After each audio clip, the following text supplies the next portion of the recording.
and welcome back. My name is Moo, and today we're going to try to review or give my opinions on Paranormal Activity: The Lost Soul. This is actually a game created for VR. Unfortunately, I don't have VR, which means that I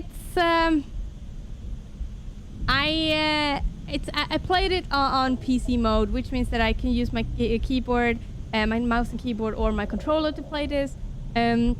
However, it's very prevalent that it is made for VR, and there's a lot of chunky controls.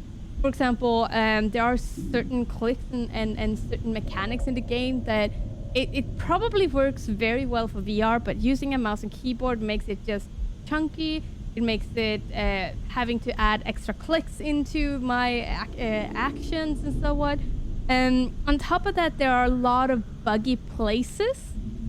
I think this is also because of it's actually developed for VR, because there are a lot of places where I'm trying to open doors, for example, and the door just slams shut in my face, or I'm getting like teleported behind the wall and whatnot because of the door closing or opening. So there's a lot of really awkward things. And then also, in order to interact with things, you need to first kind of reach out with your hand and then be able to do an action on it. Which, in my opinion, as someone who plays this one on PC, it's not very good for me. I do believe, though, if you're playing it with VR, I'm sure that you're able to just reach out your hand, and in that situation, it becomes more real. So excuse me. So for me, I do believe that there's a lot of things that will be so much better if you play this game in VR than if you play it on PC. Well, technically play it on PC without the VR set.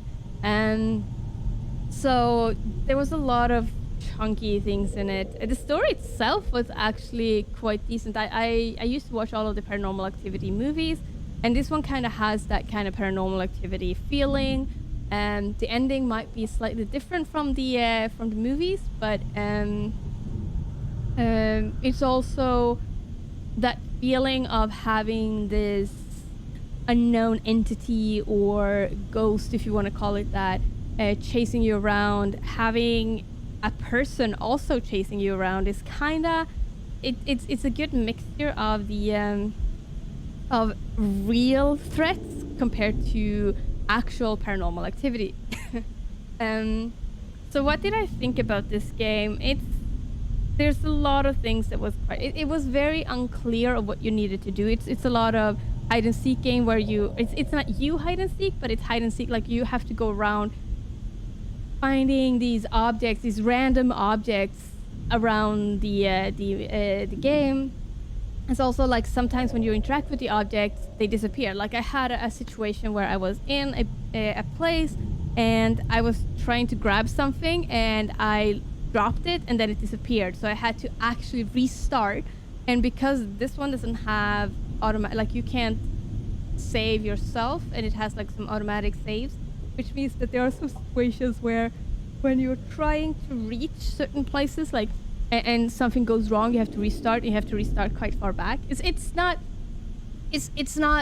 very far back, but there are certain situations where I felt like, oh, I just wish I could have started right before this.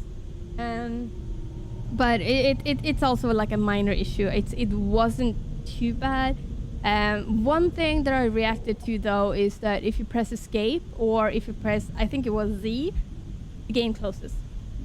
For me, it closed when I did that, which is also like a little bit awkward controls, honestly. I think I'm gonna give this game a 4 out of 10.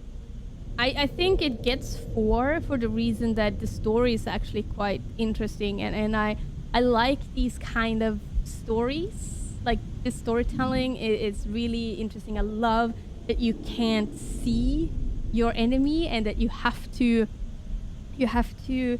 interact, or you have to try to hide from something you don't know what it is, because that makes so much more tension in you and it makes it a lot more scary. It doesn't get more because of chunky controls, the save system. As I said, that's not a huge factor to it, but it's still kind of, with all of the other things, it kind of affects it. I'm not gonna mention graphics because I don't know when this one was made, but it looks quite nice. So Yeah.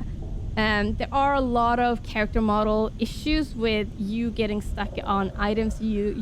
Like the hitbox of your character compared to the hitbox on the objects in the game is kind of awkward because you a lot of times kind of like goes into them and gets stuck. It's I have not thought about the voice acting. The X when you press escape, you close the game automatically, which is also like a bad thing. I press Z and the game closed, which is also not very good. As I said, it might have been 5 or 6 out of 10 if I would have played it in VR, but because of the chunky controls when you're playing non-VR, it's kind of also lowered the score. But like I said, I do recognize and I do understand that this is probably better in VR if you play it in that way. So yeah, there's a lot of issues, but yeah, I think we're gonna go for that. 4 out of 10. Thank you so much for watching. I will see you next time. Bye! Thank you so much for watching my video. If you enjoyed it, please don't forget to like and subscribe. And if you didn't enjoy it, then well, you're just gonna have to watch me dance awkwardly once again.